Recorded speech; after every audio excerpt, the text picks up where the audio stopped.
Hello, everyone out there in podcast land. Welcome back to Adventure Capital, where we not only discuss the entrepreneurial journeys and adventures with founders who have raised capital on Wefunder, but also the different resource providers and mentors helping founders along the way. Huzzah! In this interview, we chat with William and Vineet, the founders of Paraclete, which aims to provide Soulcare for companies and employees. What the heck is Soulcare, I hear you ask? Well, listen to find out.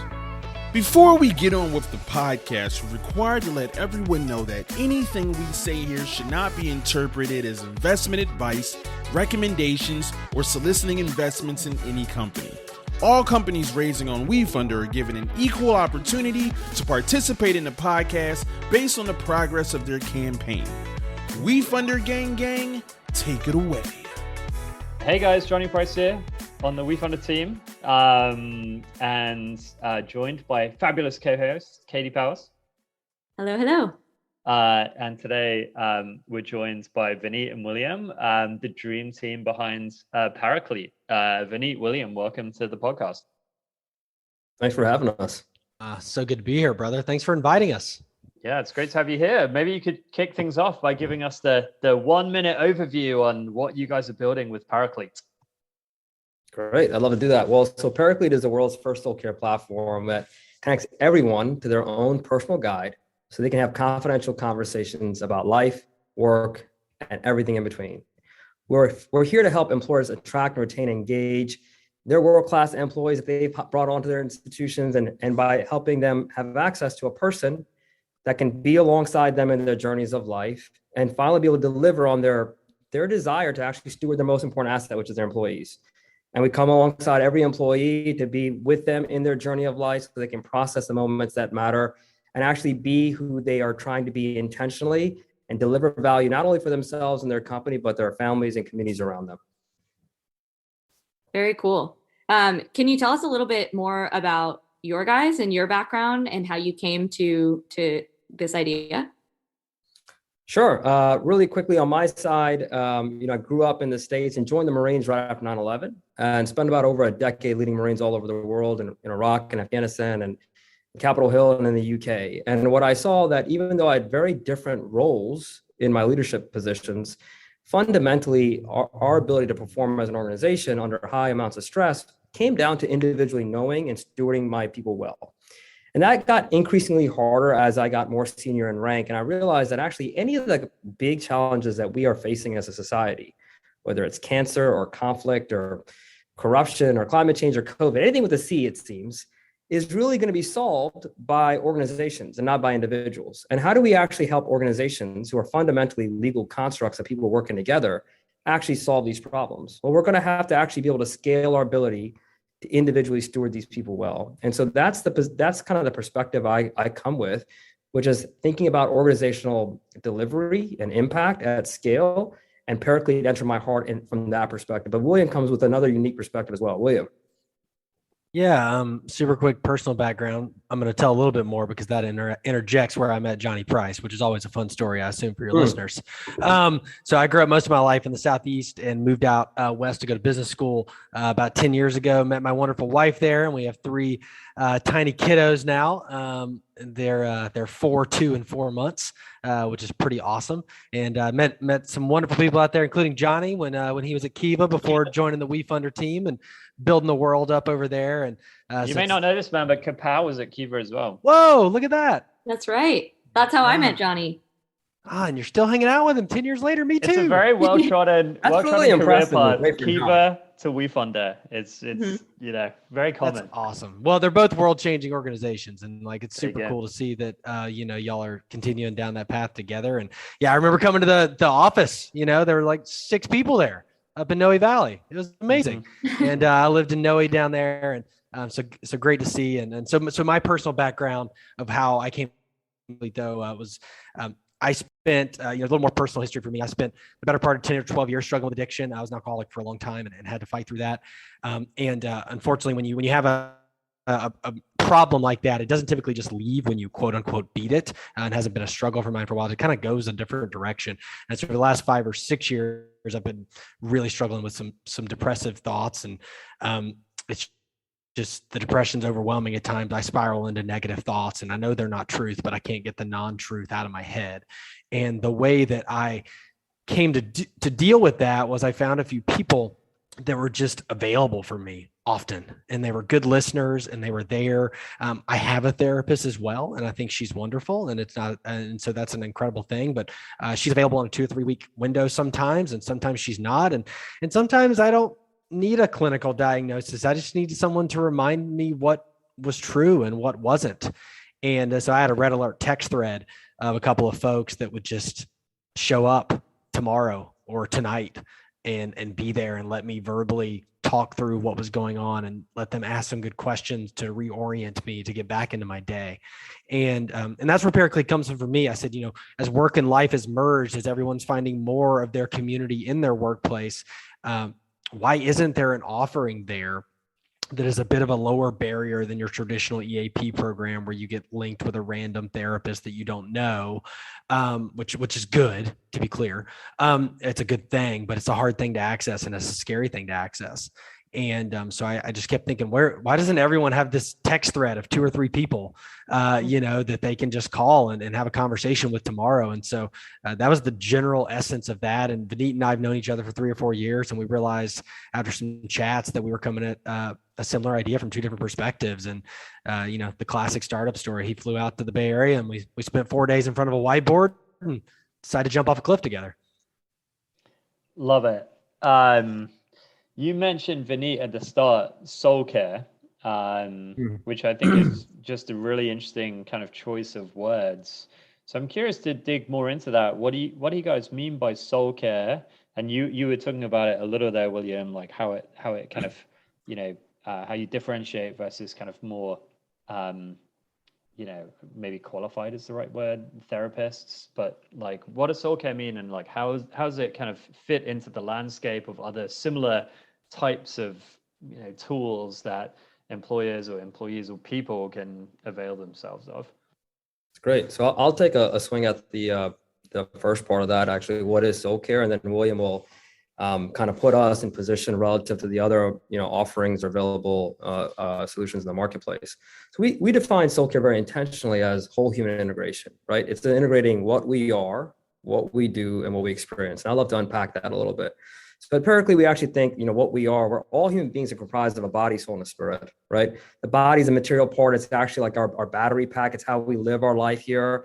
The spirit is how we connect to our sense of purpose or meaning. And for those who have a worldview, the divine, right? External to ourselves. And the soul is where our mind, will, and emotion exist. It's where we make decisions on what we do and interpret what we experience. It's also the point of integration between our body and our spirit.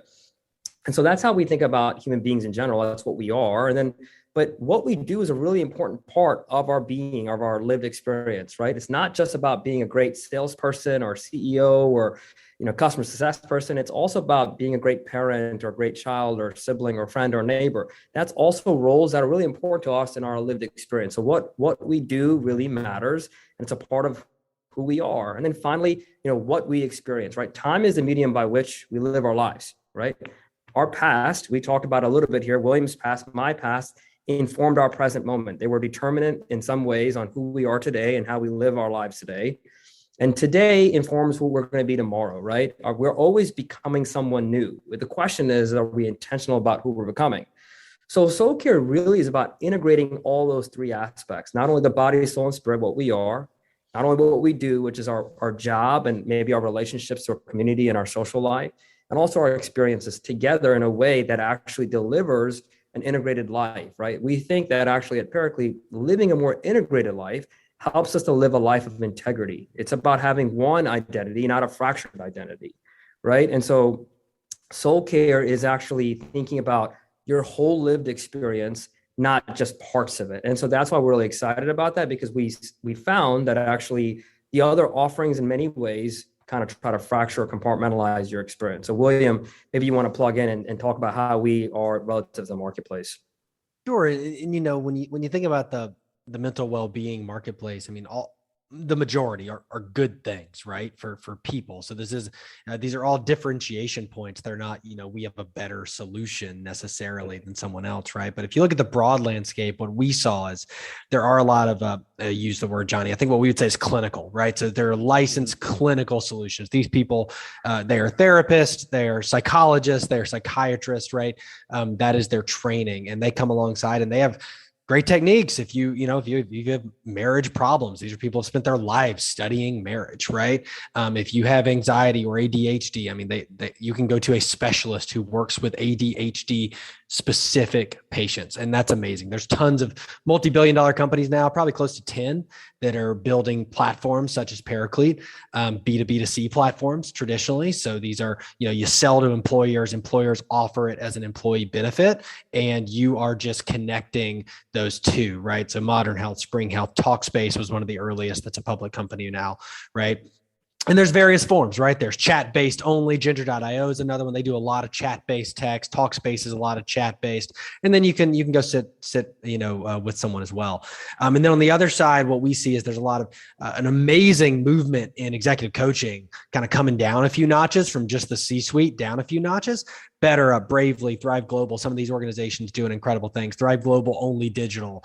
Better Up and Bravely will sync you up with a coach, right? So lots of different flavors of that. Multi-billion-dollar companies there too. And what we saw missing was the non-clinical solution, right? So we do, I know this probably gets said a lot, but we feel like we're creating a category of some sorts of this, we're here. It's a personalized support system. It's more qualified than a friend by a long shot, but not nearly as qualified as a licensed clinician. Now, to be fair, a lot of our people on our platform are licensed therapists or executive coaches, or have extensive training in one-to-one coaching in some sorts. And then they want to practice Soulcare as well, right? So they don't bring that. No one's going to be diagnosing us on their platform. You're not going to get a prescription from our platform, right? That's not the work they do here. And so that's what we see is that, there's this opening for, and we've seen that already, just the lower barrier to entry of the conversation of, there's a stigma that's never going to go away of, well, how bad does it have to be for me to reach out to an EAP program or to reach out to a therapist? And while that's sad, it's true.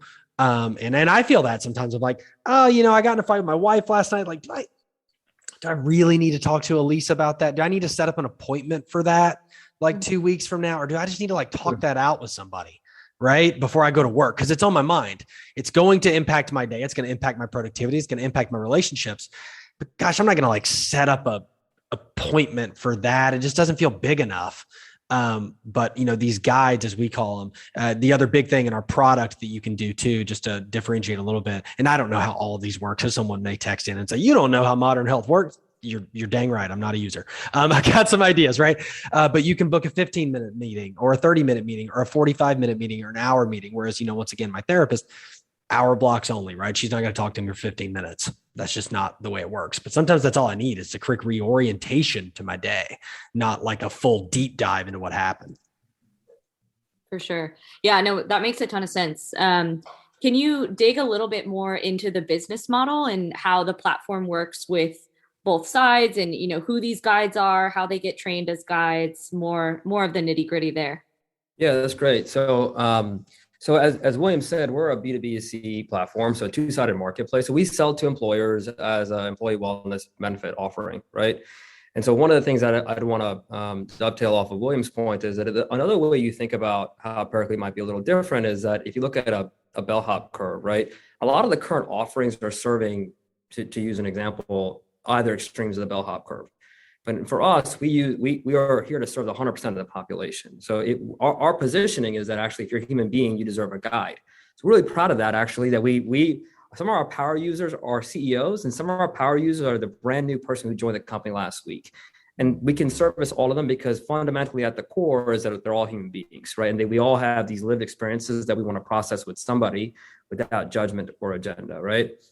And so our platform is that we sell to the employer, and when we partner with Paraclete, what they do, and we help them do this, is actually start to re-engage and reimagine what stewardship looks like of an employees in a company. And so they kind of communicate across the enterprise saying, hey, we're partnering with Paraclete because we care about you fundamentally as a human being. We've been saying this for a long time in society. We actually want to deliver on that desire. And we're doing that via Paraclete. And so every single employee at the same time gets access to this platform. And it takes about 2 minutes to activate their subscription. And so we're really proud of that, actually, that regardless if you're the most advanced technological VC-backed company or you're a manufacturing company in the middle of the United States, we have a really high activation rate. You don't have to be super cutting edge to use our platform. They get on there and they're able to choose their guide within those first 2 minutes. So we already start from the beginning, really increasing access to this service. And each individual person gets to choose their guide based on their preferences. Maybe like to talk in the mornings or the evenings. Maybe they prefer a male guide, or maybe they prefer a female guide. It doesn't really matter. We have a very diverse representation on our platform. And then once they do that, it takes 20 seconds on average to book a connection, which is what we call a call between an employee and a guide.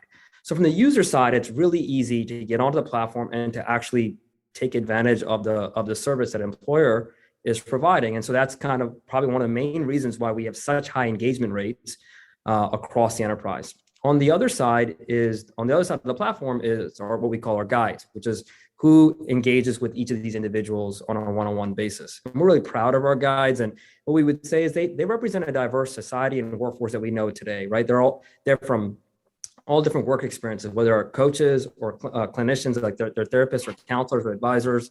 There are social workers and ministry workers. There are all these individuals. What they have in common is, one, they're certified in that domain, but also two, more importantly, they get certified in Soulcare. So they get screened and trained on our proprietary methodology, and then they're put onto the platform, right? But they're diverse in many other ways, not only in gender and geography and socioeconomic background, race and ethnicity, but we also have bilingual guides. So we have guides who are serving employees right now in multiple languages, whether it be Korean or Spanish, Mandarin or Cantonese. So we can meet the user or the employee in what we would call their heart language. So that's how we manage both sides of the platform. That's how we deliver the service, not only for the employer, but also for the employees. So this is really interesting. Like, there's so many different directions we could go in. I'm curious about like a use case. One thing that you said, I think it was you, William, mentioned you're creating a category. That's something I would love to kind of dig a little more on, because we're trying to do that at Wefunder, right? We're kind of trying to pioneer this community round idea. And it's like, community round is a new concept, right? And, we're trying to kind of get the word out about it and change people's perceptions about raising from your community versus raising from VCs. And Soulcare is a word that like probably most people never heard of before this podcast. And so, you're trying to get the word out about this category.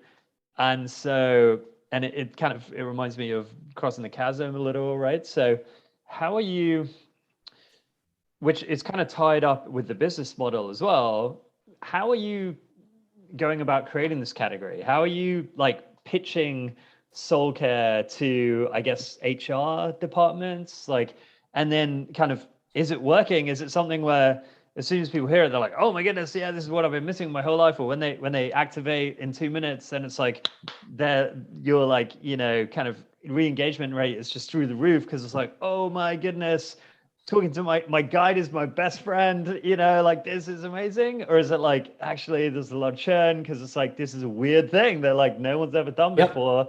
And so it's like, it sounds kind of really cool on one hand, and also on the other hand, like, it's kind of a weird, awkward experience, is it? Like, okay. Not wrapped up in that question, but I was gonna say, yeah. I don't know if that was a single question, but I'll see where we can go. Monologue.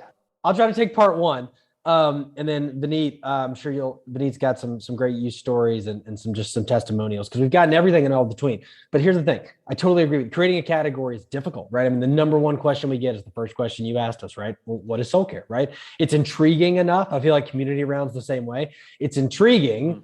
And then people ask, what is it, right? It's like, so it's not totally understandable, but it's like, oh, wait, I think I want that. That sounds like something I want to do. And so, it is a lot of education, which is difficult, but here's what I would say about that to any entrepreneurs listening, right? Is we believe so much in it that we are willing to go into that education. We could have just copied another platform word for word, right? We could have just done that. And there's a really good business. Like I said, when I say things like there's 10 businesses, that means like they do similar things. Now they might be offended by that. I'm not trying to offend anyone, but there's a lot of categories that get, hey, they're doing something slightly different, but at the core it's the same. And so I'd say we do some of that too. What I would say is when you try to create a category, you try to keep as much similar and change one thing is what I always tell people, right? So our pricing model looks like the rest of the market, right? Our platform looks like the rest of the market, right? We're a B2B2C platform. We're a two-sided marketplace. We have a per employee per month pricing model. So you get a lot of, it works like this. It looks like this. Okay, I kind of know I've been, you talk about a CEO and HR person. Okay, I've been pitched something similar to this before. Here's the difference. We have a philosophy of who a human is that you probably haven't heard before. And we're not just connecting you to someone who has their own license to do something else. We have actually all put them through our own proprietary training program because it matters that much to us. And we believe that humans matter. And we believe that while point solutions are always going to be there and they're amazing, that they're going to fall short if they don't understand who they are and who they're becoming and who they're being formed into every second of every day. And that is the essence of Soulcare, right? It's like, yes, hey, if you have an anxiety or depression problem, like find someone to help you with that is trained in that's really good. And then, but at the same time, you need Soulcare on that journey too. You need to understand how that's being integrated into who you are as a person, as a coworker, as that person you're walking down the street. How does that change those relationships? And that's what we do, right? And so, as far as the uptick, yes, there's definitely been some, hey, I showed up because I was interested. I didn't know what to expect. And then I figured it out after the first call, right? We're not naive to that. We have a 15-minute quick sync, as we call it, which is exactly that. You've chosen your guide. You were intrigued. You may or may not have understood what you were getting yourself into. We'll do a 15-minute call with the guide you just chose, and they'll orient you. And then we get some great people like, I wasn't sure what to expect, but this sounds so amazing. It's so much more approachable than some of the offerings. And wow, like I get to make the agenda. That's amazing. One of our users, we now use it as a tagline, said early, this is a place where I can spend 90% of the time talking about myself and not feeling guilty. And it's like, that's exactly what it's for, right? And I'm not a neuroscientist, but I read books by neuroscientists. And one of my favorite neuroscientists, a guy named Kurt Thompson, says, when you tell your story to someone and they empathetically listen and you hear that reaction and they ask you questions, your brain is actually rewired into a more integrated self because that story becomes real and it settles into your heart in a way that it just didn't before you had that reflection. Because we only know who each other are in relation to another human being, right? Like I only know who I am as a father because I've also seen Jonny with his kids and I know what he does as a father, and then I can see what I do as a father, and then we can talk about it together. But like me in a vacuum, I can never understand if I'm doing anything. Am I spending enough time with my kids? Too much time with my kids? Am I yelling at them too much? Am I parenting too hard? Am I holding them too often? I mean, all those things you just see in relation to another person, right? And it's impossible to do that in a vacuum. And so that's why, the last part of our service we mentioned, we really try to get people off text message and into a conversation because we think it's that talking, that verbal processing that leads you into that integrated self. And so I'll maybe turn it over to Vineet to share. I mean, just on what you're saying there about the text messaging at the end, like that's something I've been reflecting on recently is like, there's so much. I don't know if this is like, it seems pretty related to Soulcare. I'm like sitting at the dinner table with my wife and 3 kids, and I'm like checking Slack all the time. And it's like, I don't know, it seems like there's just a lot of pressures and there's a lot of stimuli, and like it seems like there's a kind of a pressure on the soul, or the spirit, or the heart, whatever kind of word you want to use, like due to this kind of very intense, especially you guys know, like working for a startup where it's like go, like you kind of can work around the clock if you if you know, are not too careful. In your soul, right, as Vineet defined earlier, your mind, will, and emotions, who you are, it's your personality, it's that, right? And I agree. The text, it may be a silly example, it may help somebody in the world. A couple of my friends and I have Jonny knows some of these people. We have a long-term text chain with 10 of my friends, and I unintentionally hurt one of their feelings, and it's because, you know, unfortunately on text, sarcasm doesn't translate well. If you got to know me, I'm a pretty sarcastic person, which I'm about to tell you I'm working on. But you never know what's happening on the other side. You can't see, right? When I'm sarcastic with someone like this, we're all on Zoom for those that don't know, I can see it in your face when like it didn't work, or it didn't, you know, or like, wow, like I must have hit something I don't know about. Like that didn't land well. Maybe you're struggling with something I didn't know you were struggling with, but I can catch that. Right. And I can catch it in your voice. If you paused your speech, if you didn't laugh, if you didn't talk, right. But over text, and this happened with somebody I really care. And so they reached out and said, I offended them, and I apologized, and we moved on with our day. But I called this friend. I said, man, should we be sarcastic over text message? Like, is this just a bad practice? Like, should we just abolish this from this friend group and just like, hey, everyone, just like, you don't know what everybody's going through, and we can't react live. And once again, some of these people live all over the country.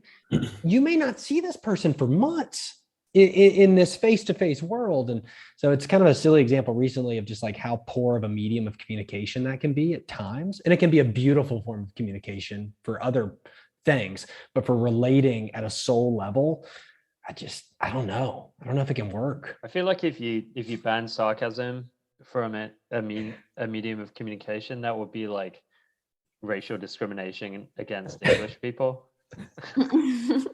I did not know that, but you let me know. I feel like we're on the leaderboard of nations. We are number one in the sarcasm leaderboard. I do just want to jump in. I think that's a super interesting point, and it's interesting as you think about it in the way that the world has shifted over the last 2 years with COVID is so many companies going fully remote. And so you're almost always communicating via Slack, like Jonny said, and you don't know how, you know, a statement or whatever is perceived by the person on the other end. In fact, like directly related to Jonny's comment, we have a Slack channel at Wefunder called Jonnyisms. Whenever Jonny says something silly and sarcastic, we throw it in Jonnyisms. I mean, that's like a funny example, but plenty of times it can, you know, work out the same way that it did in your friend group text.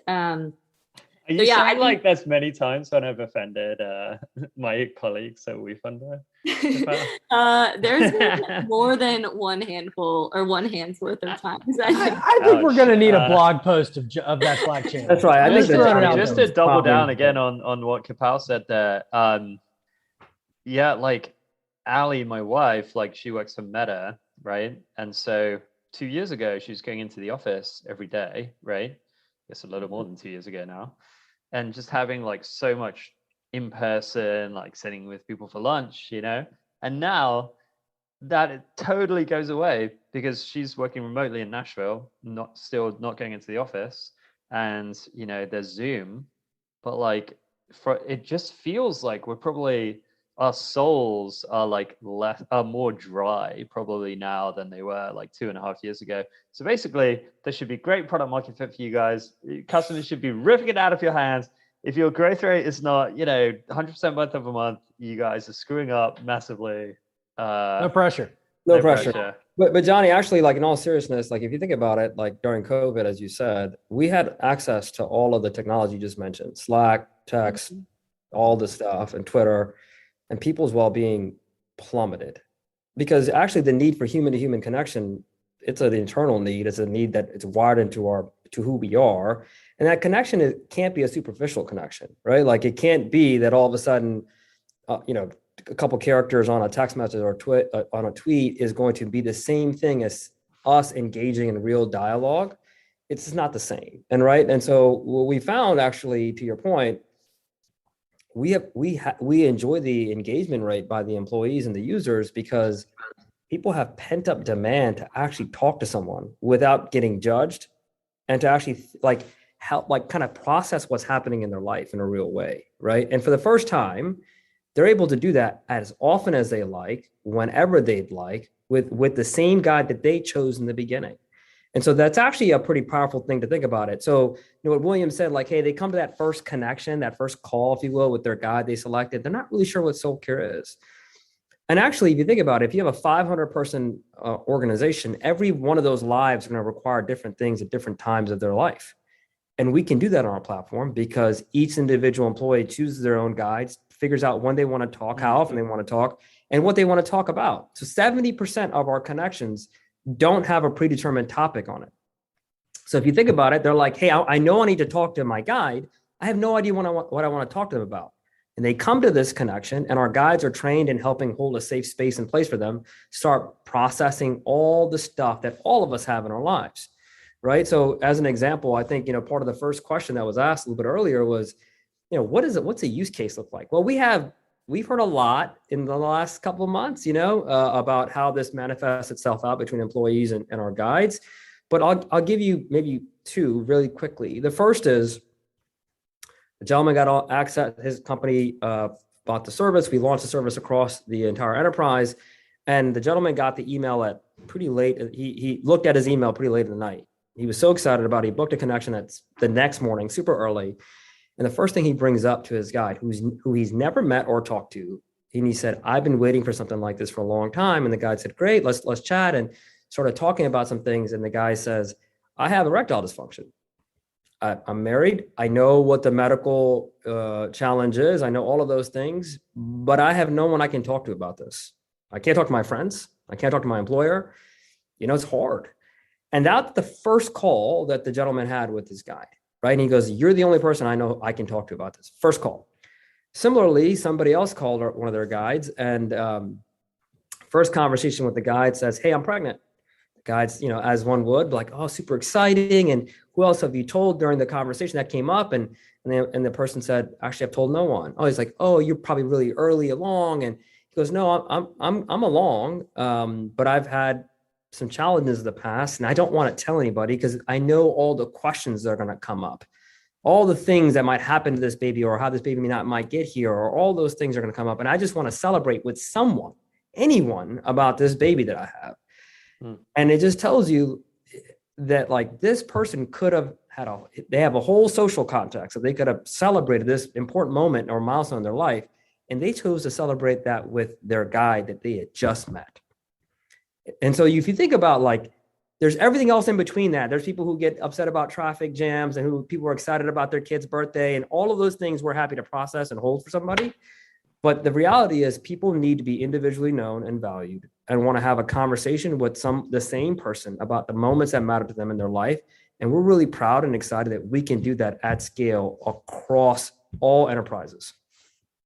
I just want to put a fine point on one of those things real quick is, you spend a lot of time talking about some of the negatives, but one of my favorite, this old pastor, Oswald Chambers, said, the final mark of intimacy in a friendship is not that someone will share their secret sorrows, it's that they will share their secret joys. And we want to be a place for that too. And it's just a beautiful thing that I know I struggle more telling my joyful moments to people than I do my sorrowful sometimes. And so we want to be a place for that too. And we remind people of that, that is the integrated experience. And, and sometimes there's contextual reasons for that, right? You're at a company and you get a promotion and the person, your best friend at the company, didn't, right? Something great happens to you at work and you're in a fight with your spouse and she doesn't care what happened, right? And there needs to be a place for that too, of a trusted person to just hold that space and say, this is like something to be joyful about. And so yeah, as Vineet said, everything in between, we've been, just really grateful. I mean, we get to read some of these user feedback forums and just, so I'll give my startup speech that I cry about sometimes. So give me some grace. But, what I love is like, and I love for founders to think about, like, if you build something in the world, right? Like the impact it makes, look, there's a chance our company fails. That's what happens in entrepreneurship, right? I'm sure there's a disclaimer on Wefunder's website somewhere that says companies fail sometimes, often. But I get to hold these feedback forms of these moments of these people's lives that have been course corrected. And I'd say that for most entrepreneurs that have a dream and an idea, like, lives are going to be impacted. And whether it turns out you're buying Twitter like Elon is today or not, just to hold that, right? That, like, something was put inside you a dream and an idea and to run with that. And, you know, I'm just looking at some right now. I mean, just these are last week, right? Like he pointed me to the truth in the midst of chaos. My family is reconnected now. I always feel lighter and more clear.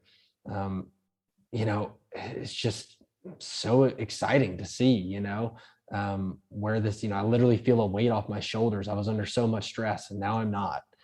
So those kind of things just keep us going, you know, for as long as we're able. Totally. Yeah, that's super powerful. Thank you guys for sharing some direct examples. I think you also have a really great graphic on your website that says topics discussed. There's like 1/3 is on marriage, anxiety, children, depression, rest. 2/3 is more on kind of professional life, like coworker conflict, promotions, burnout, etc. And I really like the overlap of the two of them and the fact that your model is addressing this through the workplace, because yeah, our lives do not operate in silos. Like it's not easy to leave things at the door, you know, either at work or home. So yeah, I think I mean, maybe this is a good segue. I feel like we both really understand the mission and the vision and think what you're working on is super cool. And clearly your users think that as well. Can you guys tell us a little bit more about where you're at in terms of growth and yeah, what stage you guys are sitting at currently? Sure.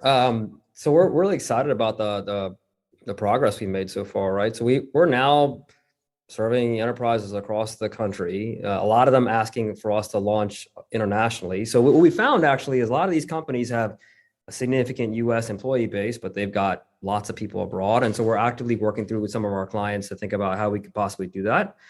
Because it's an international economy that we're all living in and working in.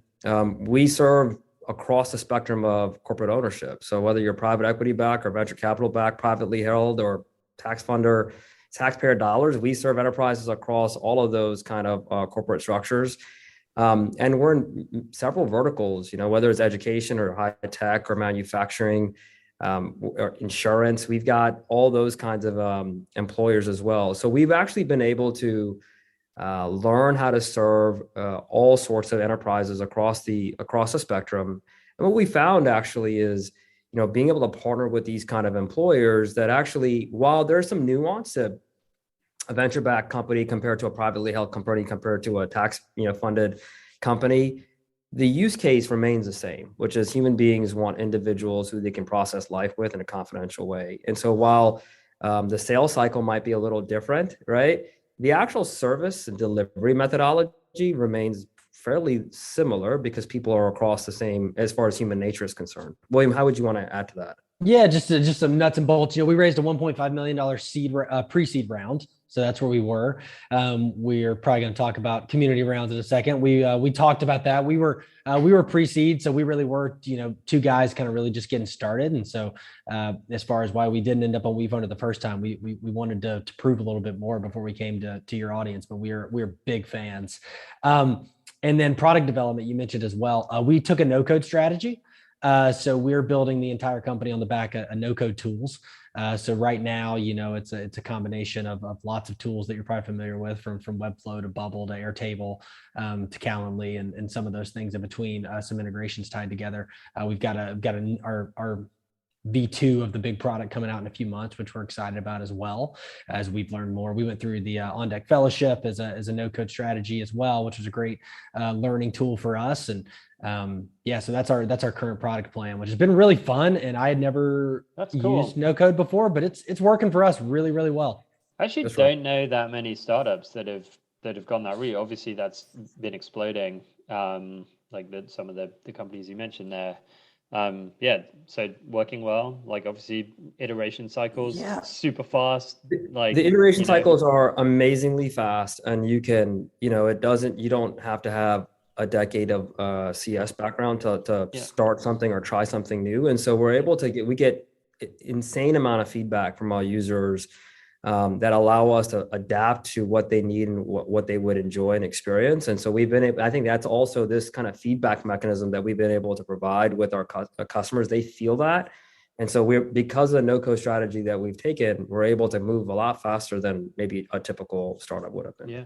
And you mentioned the community around, I don't think me and Kapow would be doing our jobs if we didn't, get the community around sales pitch in there at some point during the podcast. But love it. Yeah, what's your you mentioned you're a fan. That's very kind. But yeah, what's your take on this new I'll get branding and well, I love the new branding. I think it's awesome. So I'm curious. I love the petitions. I don't know if we're cool enough to have a petition yet, but if it happens, we'll listen. But I just think it's awesome, man. I mean, I think, obviously you're riding the wave of some great legislation that passed that's striking down some, very counterintuitive laws in the world, right? And especially for us, right? We're a B2B2C platform, right? So it makes so much sense for us, as we look to fundraise probably this fall or early next year is, look, I mean, we'd love our customers to be investors. We would love our users to be investors. I mean, it makes all the sense in the world.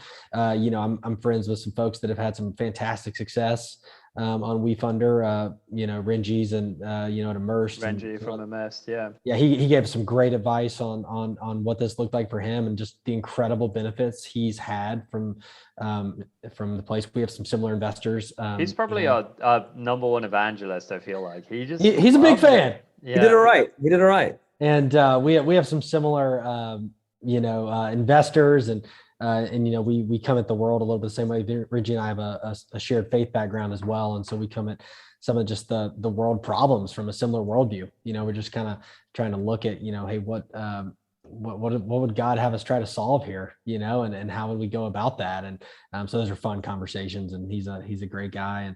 And, as we see more and more people come that direction, I mean, like I said, I've learned in startups not to make definitive statements, but it's some version of a no-brainer on our next round that we just would, we're really excited about, coming alongside you guys if you'd have us. Oh, come on. If you would have us, more like. Hey, you got to ask, there's an application form. I've been turned down for less, I'm sure. Love it. I very much hope we can make that happen. In the meantime, as well as Paraclete, we're asking this question now as well. What's one company that you would love to see open up a community round and let you invest in them?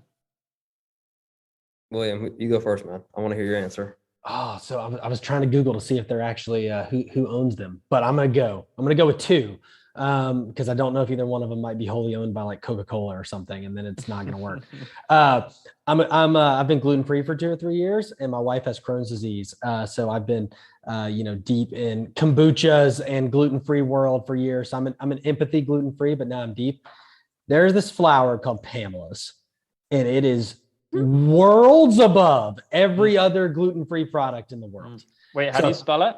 Pamela's, Pamela. Because the petition is starting right now. I love it. They're in Whole Foods, they're everywhere. I mean, like, it's a huge brand. I don't know if like somebody like Nabisco owns them or something. That's what I was trying to Google real quick. But it is so much better than every flour that you could ever buy, that like if I could invest in it, I would totally do it, because they're going to win this in this category. Is just spreading like wildfire, in my opinion.